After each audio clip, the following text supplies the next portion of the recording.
solve chapter 12, introduction and powers and exponents. Chapter name is power and exponents.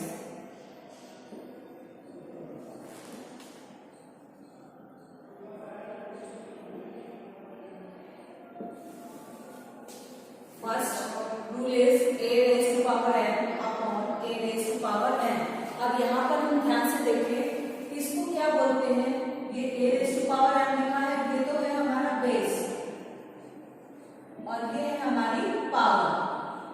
और इसको कैसे read करते हैं, a raised to power n, इस तरह से रीड करते हैं. हम इसको ऐसे लिख सकते हैं a raised to power n. ठीक है, जिसको समझ में ना आया तो मीन्स में इसको पढ़ती हूँ a raised to power n. यहाँ कुछ भी लिखा हुआ हो सकता है n की जगह, a की जगह कुछ भी लिखा हुआ हो सकता है, कोई वेरिएबल भी हो सकता है a b c d m n की तरह, या फिर कोई नंबर भी हो सकता है 1 2 3 10 12. ठीक है, इस तरह से. तो ये हमारा होता है बेस और जो ऊपर लिखा होता है वो होती है पावर. ठीक है, तो इसको पढ़ रहे हैं a raised to power n upon a raised to power n is equals to a raised to power m minus n. तो ये किस प्रोसेस से मैंने a raised to power m minus n right किया है, तो इसको हम थोड़ा समझते हैं. इसमें हम यहाँ पर क्या देख रहे हैं कि जो a की पावर है m है और इधर भी a की पावर n है, तो हमारे पास ये दोनों क्या है, बेस सेम है, सेम वैल्यू लिखी हुई है, नीचे भी और ऊपर भी a ही लिखा हुआ है. तो जब भी ऐसा होगा और इस तरह से डिवाइड भी लिखा हुआ होगा तब हमेशा इनकी पावर्स क्या हो जाती है, सबट्रैक्ट हो जाती है. तो हम क्या लिखेंगे a raised to power m minus n, क्योंकि यहाँ पर a raised to power n को डिवाइड कर रहा है a raised to power n. तो क्या होगा, बेस सेम है इसलिए इनकी पावर्स सबट्रैक्ट हो जाएगी, तो a raised to power m minus n हो जाएगा. ठीक है, सेकेंड में मैंने क्या लिखा है, a raised to power n, फिर ब्रैकेट लगा दिया, फिर से पावर लिखी हुई है n. ठीक है, मीन्स आपकी पावर डिफरेंट है, m मैंने यहाँ पर यूज किया है, इसका मतलब m की वैल्यू कुछ है और n की वैल्यू कुछ है.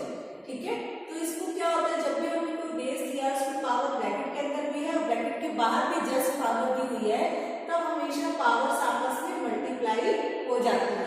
अब मैंने यहाँ इक्वल्स लिखा है a raised to power m, तो इसका मतलब है m का मल्टीप्लाई n से हो गया है, इसलिए मैंने लिखा है. इसके एग्जांपल के रूप में मैं यहाँ लिख रही थी, पहले तो फर्स्ट वाले का समझ लो. जैसे मैंने लिखा है 2 की पावर 4 और नीचे मैंने लिख दिया 2 की पावर 3. तो देख रहे हो दोनों 2 सेम है, डिवाइड करना है तो क्या आ जाएगा 2 raised to power 4 minus 3. तो कितना हो गया 2 raised to power 1. तो ये आ गया हमारा आंसर. सेकंड वाले में मैंने क्या बोला कि 2 लिखा है, 2 की पावर मैंने लिख दिया 2 और ब्रैकेट के जस्ट बाहर मैंने पावर लिख दी 3. तो मेरे पास क्या आ जाएगा, यहाँ पर मैंने कहा कि इन दोनों पावर्स की मल्टीप्लाई हो जाएगी. ये सेम रहेगा, वही 2 लिख के फिर 2 मल्टीप्लाई 3 मीन्स 2 मल्टीप्लाई 3 कितना आएगा 6, तो 2 raised to power 6. तो इसका सोल्यूशन हमारे पास ये हो जाएगा. इस टाइप से आपके एक्सरसाइज के क्वेश्चंस दिए हुए हैं, तो आपको वहां पर इसी के हिसाब से भी सॉल्व करना है. ठीक है, उसके बाद आता है थर्ड में क्या दिया है, a raised to power n multiply b raised to power n. Means यहाँ पर ये जो बेसिस है ये भी डिफरेंट दे रही है बट पावर सब सेम दी हुई है. तो हम क्या लिखेंगे, इनको a multiply b bracket close और पावर एक बार लिखेंगे, ओनली वन टाइम. इसका क्या मतलब है, इसको इस तरह से लिखा हुआ है 2 raised to power 2 into 3 raised to power 2. यानी दोनों की अगर पावर सेम है तो पावर को वन टाइम लिखेंगे और इन दोनों का मल्टीप्लाई कर लेंगे. तो क्या आ जाएगा 2 मल्टीप्लाई 3 इस तरह से में और पावर 2 लिख देंगे. तो 2 मल्टीप्लाई 3 कितना होगा 6, 6 की पावर 2 कितना आ जाएगा 36. यानी इस तरह से इनके आंसर फाइंड आउट करने हैं.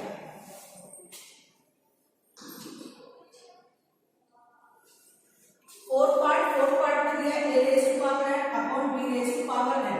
अब बेसिस डिफरेंट है, a और b के रखे बट पावर्स आर सेम. तब उस प्रोसीजर में जैसे यहाँ पे कह रहे थे वैसे यहाँ पर है, तो हम क्या लिख लेंगे, मान लो 4 raised to power मैंने यहाँ लिख दिया 2 एंड 7 raised to power मैंने यहाँ 2. यानी पावर सेम दिखाएंगे, तो देखो पावर सेम है but basis are different, so we will write here 4/7 and more power 2। ठीक है, इस तरह से हम इसको राइट करेंगे। ठीक है, उसके बाद a raise to power 0 equals होता है 1। अब a आपका कुछ भी हो सकता है, यहाँ पर 2 रेज़ टू पावर 0 लिख दिया तो भी 1 आ गया, 1000 रेज़ टू पावर 0 लिख दिया तो भी 1 आ गया।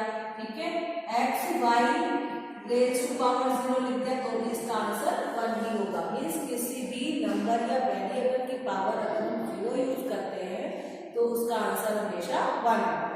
ठीक है, उसके बाद नेक्स्ट आता है 6 a raise to power n multiply b raise to power n। अब यहाँ पर देखो बेसिस भी डिफरेंट है बट और पावर्स भी डिफरेंट है। तब हमें क्या करना है, यहाँ पर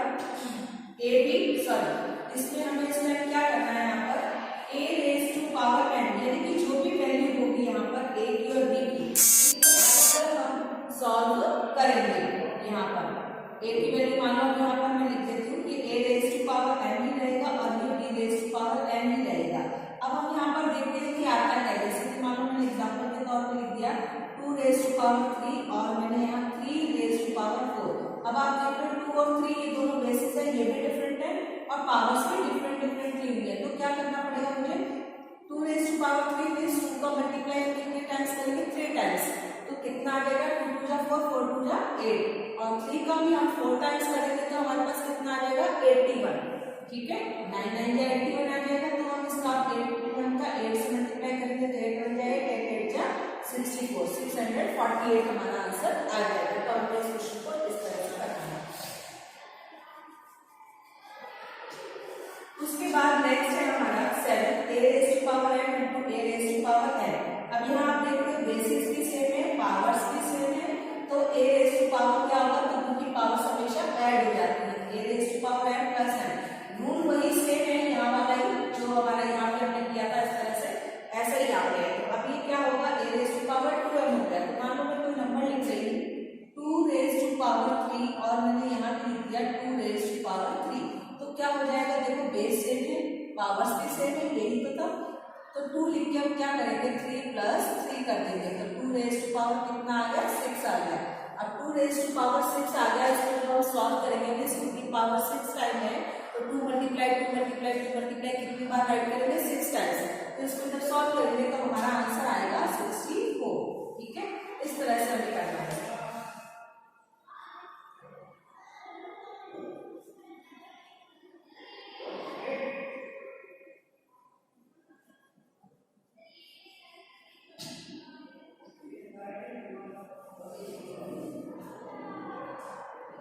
ठीक है, उसके बाद नेक्स्ट रूल आता है हमारा a raise to power m upon b raise to power n। अब बेसिस भी डिफरेंट है और पावर्स भी डिफरेंट है और डिवाइड करना है।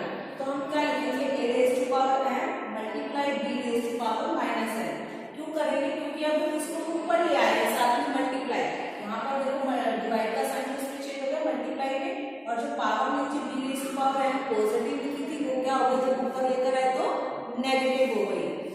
तो हम क्या लिखेंगे यहाँ पर, अब इस तरह का मैं आपको एक एग्जांपल करके बता देती हूँ। जैसे 2 रेज़ टू पावर 3 लिखा है और नीचे लिखा है 3 रेज़ टू पावर 4 लिखा है। ठीक है, अब मुझे इसको सॉल्व करना है तो मैं क्या करूँगी, यहाँ पर 2 रेज़ टू पावर 3 ये तो ऊपर ही रहेगा, इसमें कोई चेंज नहीं होगा, नीचे वाले में चेंज होगा। तो मल्टीप्लाई का साइन लगाएंगे, 3 लिखेंगे यहाँ पर, और जो पावर 4 पॉजिटिव थी अब उसका प्लेस चेंज हो रहा है तो मीन्स ऊपर जाके क्या हो जाएगी, नेगेटिव। अगर मान लो ऊपर से नीचे कोई ऐसा नंबर लाते हैं तो वो नीचे आके नेगेटिव हो जाएगा, -4 ये हमारे पास आ जाएगा। ठीक है, इस तरह से हमें क्वेश्चन को करना होता है। फिर नेक्स्ट आता है 9 part a raise to power m upon a raise to power n। अब क्या है, बेसिस भी सेम है हमारे पास और पावर्स भी सेम है और हमें डिवाइड भी करना है। तो हम क्या करेंगे, एक बार लिखेंगे बेस को और पावर्स लिखेंगे m माइनस n। इस पावर सब्ट्रैक्ट होंगे क्योंकि डिवाइड कर रहे हैं। तो a रेज़ टू पावर कितना है, 0, और a रेज़ टू पावर 0 कितना होता है, 1। यहाँ हम पहले भी कर चुके हैं। ठीक है, तो ये वही रूल यहाँ पर हो रहा है। ठीक है, अब आते हैं हमारी एक्सरसाइज 12.1। 12.1 में क्वेश्चन नंबर 1 मैं इसका थर्ड पार्ट सॉल्व कर रही हूँ, अदर पार्ट सॉल्व नहीं कर रही हूँ। ठीक है, क्योंकि वो भी इसी तरह से होंगे।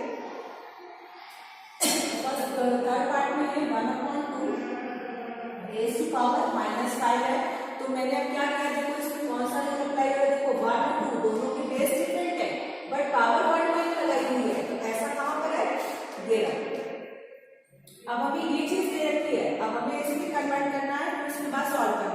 तो देखो मैंने लिखा 1 raise to power -5 upon 2 raise to power -5, दोनों की पावर अलग अलग कर दी। उसके बाद मैंने क्या किया, अब जो पावर अलग अलग कर दी मुझे पावर पॉजिटिव चाहिए, तो वही चीज जैसे कि हमने यहाँ पर प्लेसेस चेंज किए थे, जैसे यहाँ प्लेस चेंज किया था तो पावर नेगेटिव हो गई थी, ऐसे ही यहाँ पर होगा। अब यहाँ पर ये क्या है, नेगेटिव है, ऑलरेडी अभी क्वेश्चन में दिया है, लेकिन आप चाहे नेगेटिव पावर हो चाहे पॉजिटिव हो, जब भी इसका प्लेस चेंज करोगे तो वो हमेशा उसके आगे माइनस का साइन आएगा ही आएगा। तो मैंने क्या किया है, जो नीचे लिखा था उसको ऊपर लिखा, जो ऊपर लिखा था उसको नीचे, यानी कि न्यूमरेटर का डिनोमिनेटर बना दिया और डिनोमिनेटर का न्यूमरेटर बना दिया। तो 2 raise to power minus bracket start -5 bracket close upon 1 raise to power -5, ये तो हमें ऑलरेडी हमें दिए थे और ये प्लेस चेंज करने वाले माइनस है हमारे, ठीक है। अब क्या हो जाएगा, जब माइनस माइनस प्लस हो जाएगा, यहाँ भी प्लस हो जाएगा, तो पावर्स पॉजिटिव हो गई। तो 2 raise to power 5 upon 1 raise to power 5। अब 1 रेज टू पावर कितना भी कर लो वो तो 1 ही रहने वाला, उसमें कोई फर्क नहीं आने वाला। तो 2 रेज टू पावर 5 में इस 2 को कितनी बार मल्टीप्लाई करना पड़ेगा, 5 टाइम्स। तो 2 2 जा 4, 4 2 जा 8, 8 2 जा 16, 62 जा 32। हमारा आंसर कितना आ गया, 32, ठीक है। क्वेश्चन सेकंड में क्या करना है, simplify and express the result in power notation. Power notation में तो लाना है, लेकिन पावर नोटेशन में कैसे होनी चाहिए, विद पॉजिटिव एक्सपोनेंट, यानी कि ये जो पावर्स होती है उनको हम एक्सपोनेंट भी बोलते हैं, वो कैसे होने चाहिए, पॉजिटिव होने चाहिए, नेगेटिव नहीं होने चाहिए। अगर कहीं नेगेटिव आ भी रहा है तो उसका प्लेस चेंज करके आप इसको क्या बनाएंगे, पॉजिटिव बनाएंगे। तो पहले मैं इसका भी थर्ड पार्ट सॉल्व कर दूं, अदर पार्ट आप सॉल्व करेंगे, ठीक है। -3 raise to power 4 multiply 5/3 whole power 4, यानी कि अब इसमें 2 रूल्स लगेंगे, एक तो अपॉन वाला है, ठीक है, उसकी पावर सेम है बट बेसिस डिफरेंट है। यहाँ पर ये क्या है, 2 नंबर्स मल्टीप्लाई हो रहे हैं, नेगेटिव भी है पॉजिटिव भी है, तो इसको मैंने ब्रेकअप करके लिखा -1 मल्टीप्लाई 3 ब्रैकेट फिर पावर 4 रखी। यहाँ पर मैंने पावर्स अलग अलग कर दिया, डिफरेंट कर दिया, 5 रेज टू पावर 4 अलग कर दिया, 3 रेज टू पावर 4 अलग कर दिया। उसके बाद क्या किया, इनकी भी पावर्स मैंने अलग अलग कर दी है। इस रूल में था ए बी के लिखा हुआ है मेरे पास, अब मैंने इसको इसमें कन्वर्ट कर लिया, ठीक है, क्योंकि आपको क्वेश्चन करना है, कई बार आपको ये गिवन होगा तो ये करना पड़ेगा, ये होगा तो ये करना पड़ेगा, दोनों ही एक दूसरे के इक्वल है। तो ऐसे यहाँ पर -1 raise to power 4 into 3 raise to power 4 into 5 raise to power 4 upon 3 raise to power 4, ठीक है। ये हमारा क्या हो जाएगा, किसी भी नेगेटिव नंबर की पावर अगर इवन फॉर्म में है और हमारा इवन नंबर है तो वो हमेशा इवन बनेगा, ठीक है। तो मेरे पास क्या आंसर आया, 1 आया, ठीक है। और 3 रेज टू पावर 4 यहाँ भी है, फिर मल्टीप्लाई फिर यहाँ 3 रेज टू पावर 4 लिखा है, इसलिए इसको डिवाइड कर रहा है, तो डिवाइड कर रहा है तो मींस पावर सब्ट्रैक्ट होगी, क्योंकि हम पहले भी यहाँ कर चुके हैं, देखो डिवाइड कर रहा है पावर सब्ट्रैक्ट हो रही है।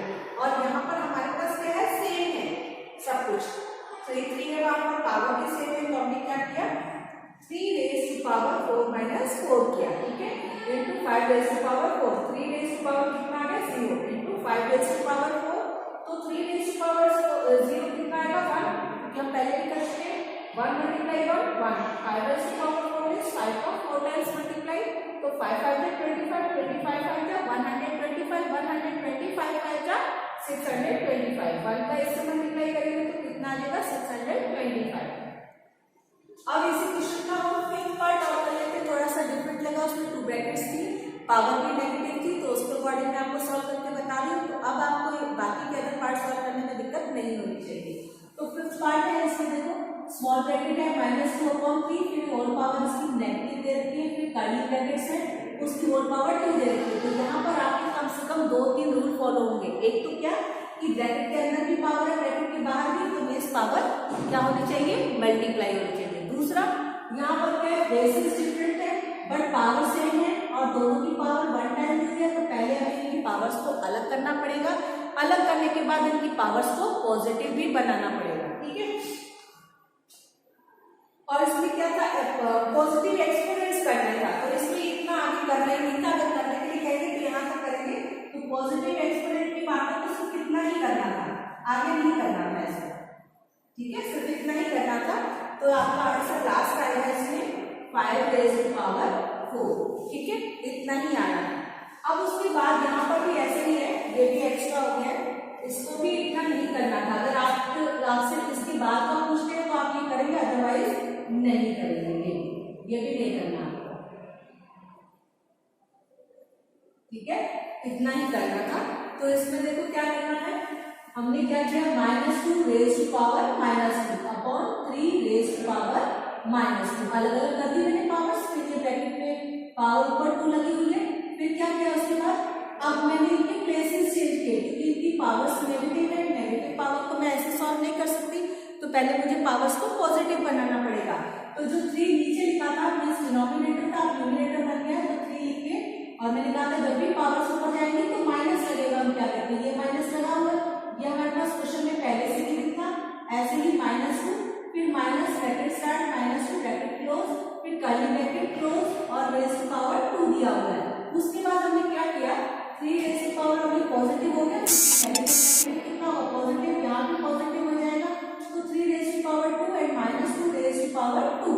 अब ब्रैकेट के अंदर भी पावर है, ब्रैकेट के बाहर भी पावर है, तो मैंने क्या कहा था कि पावर्स मल्टीप्लाई हो जाती है, तब हम पावर यहाँ पर मल्टीप्लाई करेंगे, 3 raise to power 2 multiply 2 and -2 raise to power 2 multiply 2, तो 3 raise to power 4 upon -2 raise to power 4। अब एक्सपोनेंट्स की बात की गई थी तो ये पॉजिटिव बनाने थे, तो ये हमारे पास ऑलरेडी पॉजिटिव आगे करने की जरूरत नहीं है। अब आता है question number 4, evaluate 8 raise to power -1 into 5 raise to power 3 upon 2 raise to power -4। अब इसमें हमें क्या करना है, इवैल्यूएट करना है, मींस इसका आंसर लास्ट तक हमें फाइंड करना है। तो 8 रेज टू पावर -1 है, तो मैंने 8 के पहले फैक्टर किए, तो फैक्टर मेरे पास कितना है, 2 रेज टू पावर 3 मींस 2 हमारे पास कितने टाइम्स आएगा, 3 टाइम्स, तो इसकी होल पावर कितनी दे रखी है हमें पहले से, -1, ये तो हमारे फैक्टर करने से आई है ये पावर, ठीक है, into 5 raise to power 3 upon 2 raise to power -4। तो ब्रैकेट के अंदर भी पावर है, ब्रैकेट के बाहर भी पावर है, तो दोनों को जब मल्टीप्लाई करेंगे, मींस 3 का मल्टीप्लाई -1 से करेंगे तो कितना आएगा, 2 raise to power -3 into 5 raise to power 3 upon 2 raise to power -4। अब दोनों बेसिस सेम है बट पावर्स आर डिफरेंट और डिवाइड की फॉर्म में है, तो पावर सब्ट्रैक्ट होंगी, तो हम क्या लिखेंगे, 2 रेज टू पावर -3। अब ये पावर ऊपर जाएगी तो क्या होगा, माइनस आएगा, तो माइनस से लगा हुआ है, और ये माइनस ऑलरेडी गिवन था तो ये भी हमारे साथ रहेगा, इनटू 5 रेज टू पावर 3, तो 2 रेज टू पावर -3 माइनस माइनस प्लस प्लस 4 इनटू 5 रेज टू पावर 3, तो 2 रेज टू पावर -3 प्लस 4 इनको सॉल्व करेंगे तो आंसर हमारा क्या आएगी, पावर पॉजिटिव 1 आएगी, इनटू 5 रेज टू पावर 3 मींस 3 टाइम्स मल्टीप्लाई करेंगे तो कितना आएगा, 2 2 5 जा 10 10 5 जा 50 50 5 जा 250, तो ये आंसर आएगा हमारे पास। नेक्स्ट आता है इसका हमारे पास क्वेश्चन नंबर 5। क्वेश्चन नंबर 5 में क्या कह रहा है, find the value of m for each which 5 raise to power m divide by 5 raise to power -3 is equal to 5 raise to power 5। यहाँ पर ये जो m लिखा है इसकी वैल्यू हमें फाइंड करनी है, तो क्या करेंगे, सबसे पहले 5 raise to power m upon, अब वो डिवाइड का साइन डालके मैंने इसको अपॉन में लिख लिया है, 5 raise to power -3 is equal to 5 raise to power 5, ठीक है। उसके बाद अब क्या करना है, देखो सब जगह बेस सेम है, ये भी 5 है, ये भी 5 है, ये भी 5 है, बेस सारे के सारे सेम है बट पावर्स डिफरेंट है। अब इस जब डिवाइड की फॉर्म में इसके ऊपर जाके क्या करेगा, पावर सब्ट्रैक्ट होगी, तो सब्ट्रैक्ट होंगे तो इस 5 रेज टू पावर m सब्ट्रैक्शन का ये साइन आ गया, और ये पावर ऑलरेडी गिवन है माइनस, तो ये भी हम यहाँ पर लिखेंगे, तो 5 raise to power 5 is equal to given है। उसके बाद हमने क्या लिखा, तो माइनस माइनस क्या हो जाएगा प्लस, तो 5 raise to power m plus 3 is equal to 5 raise to power 5 आ जाएगा। अब हमने क्या लिखा लास्ट में, comparing the powers, comparing the powers means ये पावर है हमारी पूरी, ये भी पावर है, इनका ही कंपैरिजन हम करेंगे ताकि हम m की वैल्यू फाइंड कर पाए। और सेकंड चैप्टर में जैसे हम इक्वेशन सॉल्व करते थे, जस्ट लाइक हमारे पास ये इक्वेशन की तरह आ गया है, m plus 3 is equals to 5 and this implies m is equal to 5। अब ये 3 क्या है, कांस्टेंट है, इसमें से सब्ट्रैक्ट हो जाएगा, ट्रांसपोजिंग करेंगे इसकी 5 minus 3, तो m की वैल्यू कितनी आ गई, 2, यही हमें फाइंड करना था इस क्वेश्चन में। नेक्स्ट आता है क्वेश्चन नंबर 7 में सिंप्लीफाई करना है। फर्स्ट पार्ट को मैंने सॉल्व किया है, सेकंड पार्ट जो है वो भी इसी तरह से वो आप खुद सॉल्व करेंगे। 25 multiply t raise to power -4 upon 5 raise to power -3 into 10 into t raise to power -8। तो 25 के हम पहले क्या करेंगे, फैक्टर्स करेंगे, तो जब हम फैक्टर्स करेंगे तो 5 रेज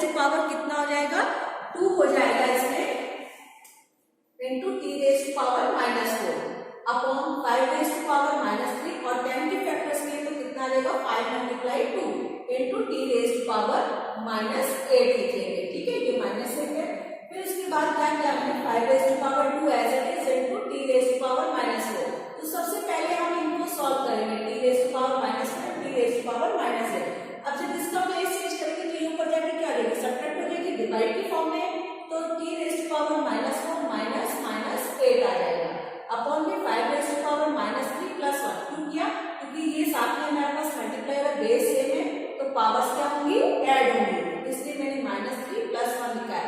क्योंकि यहाँ पर ये ऑलरेडी नेगेटिव थी तो मैंने देखो इससे नेगेटिव ही लिखा है इनटू t रेज 2 लिखा है, ठीक है। अब क्या आ जाएगा, ये तो ऊपर पहुंच गया हमारे पास, अब क्या आएगा 5 raise to power 2 and t raise to power -4। अब क्या हो जाएगा माइनस माइनस प्लस, तो +8 लिख दिया अपॉन में क्या आएगा 5 रेज टू पावर -2 इनटू 2। अब क्या करना है, अब ये इसको डिवाइड करेगा क्योंकि बेस सेम है, पावर्स भी सेम है, लेकिन डिवाइड की फॉर्म में तो पावर सब्ट्रैक्ट होनी चाहिए, तो 5 रेज टू पावर 2 माइनस सब्ट्रैक्ट का साइन आ गया, और ये माइनस हमारे पास क्वेश्चन में था -2 into t raise to power 4 upon 2। तो 5 रेज टू पावर 2 माइनस माइनस प्लस 2 into t raise to power 4 upon 2। तो 5 raise to power 4 into t raise to power 4 upon 2।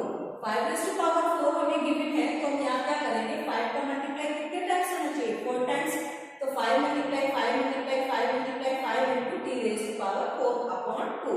तो कितना आएगा, 5 इनटू 5 25, 25 5 जा 125 एंड 125 5 जा 625 t raise to power 4 upon 2। ये जो 2 है ये पूरी वैल्यू के नीचे है, ठीक है। अब एक्सरसाइज 12.2 आ जाता है। एक्सरसाइज 12.2 में सिर्फ आपको क्या करना है, कुछ नंबर्स गिवन होंगे उनको स्टैंडर्ड फॉर्म में चेंज करना है, और कुछ नंबर्स स्टैंडर्ड फॉर्म में गिवन होंगे उनको यूजुअल फॉर्म में चेंज करना है। स्टैंडर्ड फॉर्म में चेंज करने का एक रूल है कि आपको कैसे भी नंबर दिए हैं उसमें ओनली 1 डिजिट के बाद डेसिमल लगाने के बाद राइट साइड में आपके पास कितने भी डिजिट बच गए उनको बचने दो। रूल ये है कि जैसे कि अभी क्वेश्चन लिखा हुआ है, थर्ड पार्ट को लिया मैंने, अब express the following in standard form, इसको स्टैंडर्ड फॉर्म में कन्वर्ट करना है। डेसिमल भी इसमें ऑलरेडी लगा हुआ है, 0.00000 करके 9542 लिखा हुआ है। अब हमें इसके करने का सबसे पहला रूल क्या है, 942 है और ये जीरोस कितने हैं, 11 जीरो है, डेसिमल के बाद 11 जीरो है, तो 942 अपॉन में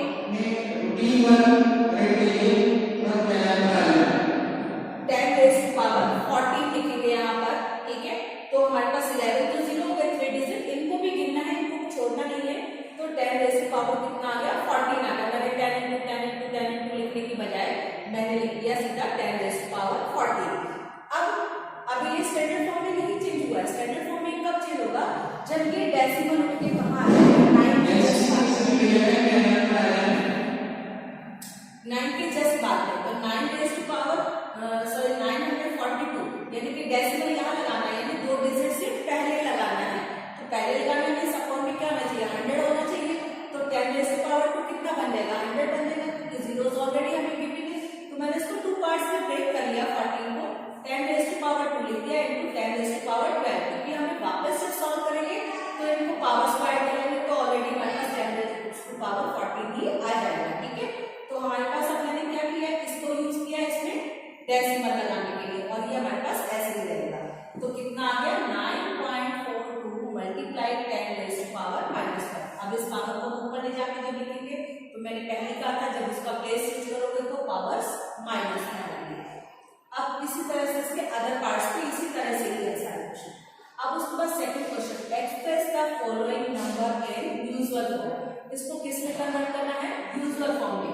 अब यूजुअल फॉर्म का मतलब क्या है, यहाँ पर इस तरह की फॉर्म दी होगी और उसको हमें इस फॉर्म में लिखना होगा, तो हमारी क्या रहेगी यूजुअल फॉर्म, क्योंकि ये यूजुअल फॉर्म थी तो हमने इसको स्टैंडर्ड फॉर्म में कन्वर्ट किया। अब हमें स्टैंडर्ड फॉर्म दी मैंने इस तरह की, तो हमें इस फॉर्म में लिखना है, तो 3 मल्टीप्लाई 10 रेज टू पावर -8 होता है। मैंने इस क्वेश्चन को इसलिए चूज किया है क्योंकि इसमें कहीं पे डेसिमल नहीं दिया हुआ, कई क्वेश्चन में आपको दिया भी हुआ होगा, इसलिए मैंने इसको दिया ताकि आपको दिखा। तो अब मुझे क्या लिखना पड़ेगा, सबसे पहले जो नेगेटिव पावर है उसको पॉजिटिव बनाना है, पॉजिटिव बनाएंगे तो 3/10 रेज टू पावर -8 कि प्लेस चेंज हो रहा है, पावर उसकी ऑलरेडी क्या होगी, सब्ट्रैक्ट होगी, तो 3 रेज टू पावर कितना आ गया, 10 raise to power 3/10 raise to power 8। अब 10 रेज़ टू पावर 8 है तो क्या होना चाहिए, 3 के पास जो है 3 से पहले मुझे, अब 3 अकेला है तो मुझे यहाँ पर 8 डिजिट बनाने हैं। 8 डिजिट बनाने के लिए मुझे कितने जीरो लगाने पड़ेंगे, यहाँ पर 4, ठीक है, 4 नहीं सॉरी 7, तो 2 4 6 एंड 7 और ये 8, यानी कि 8 डिजिट से पहले डेसिमल लगाना है, 1 2 3 4 5 6 7 8 डिजिट से पहले यहाँ डेसिमल लगाना है, ठीक है। तो इस तरह से जो है ये मेरी किसमें कन्वर्ट हो गई, यूजुअल फॉर्म में, ठीक है, वैल्यू। तो इस तरह से हमें इसके सारे क्वेश्चन करने हैं, ठीक है। और इसका एक लास्ट क्वेश्चन है वो थोड़ा उसमें भी आपका स्टेटमेंट में, उसमें भी कुछ ज्यादा मुश्किल नहीं है, उसको मैं यहाँ सॉल्व कर देती हूँ। क्वेश्चन नंबर 5 को तो मैं लिख देती हूँ, एक्सरसाइज 12.2 और क्वेश्चन नंबर 5 ये दिया हुआ है। वहां पर क्या दिया हुआ है, in a stack there are 5 books each of thickness 20 millimetre and 5 paper sheets each of thickness 0.016 millimetre दिया हुआ है। What is the total thickness of the stack, ठीक है। स्टैक क्या होता है कि ढेर होता है, उसको कॉपी रखती है, कुछ पेजेस भी रखते हैं, तो उसकी मोटाई कितनी है, ठीक है। अब इसमें हमें क्या लिखना पड़ेगा, वहां पर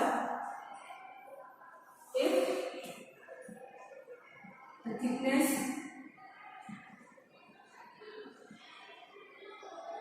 ऑफ 5 शीट्स,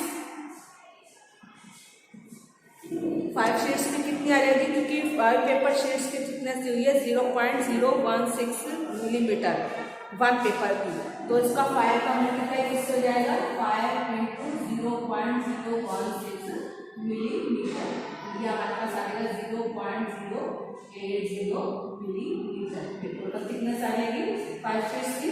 फिर क्या लिखते हैं, देन द थिकनेस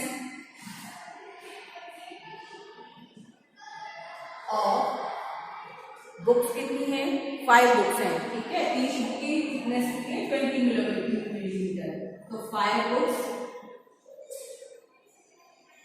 तो 5 इंटू 20, ठीक है, तो कितना आ गया 100 मिलीमीटर। अब इन दोनों की थिकनेस को हमें ऐड करना है, क्योंकि स्टैक तो इन दोनों को मिला के बना, इनको हम ऐड करेंगे। तो हम यहाँ पे लिखेंगे टोटल थिकनेस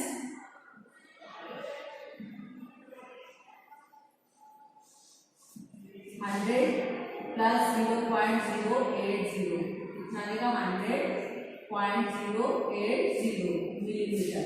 अब इसको भी हमें स्टैंडर्ड फॉर्म में कन्वर्ट करना है, तो स्टैंडर्ड फॉर्म में कन्वर्ट करने के लिए क्या होगा कि ये जो डेसिमल है हमारा यहाँ से कहाँ आ जाएगा, 1 के पास में आ जाएगा, तो उसके लिए हमें क्या करना पड़ेगा, 100 से मल्टीप्लाई भी करना पड़ेगा और 100 से डिवाइड भी करना पड़ेगा, तो 1.00080, ठीक है।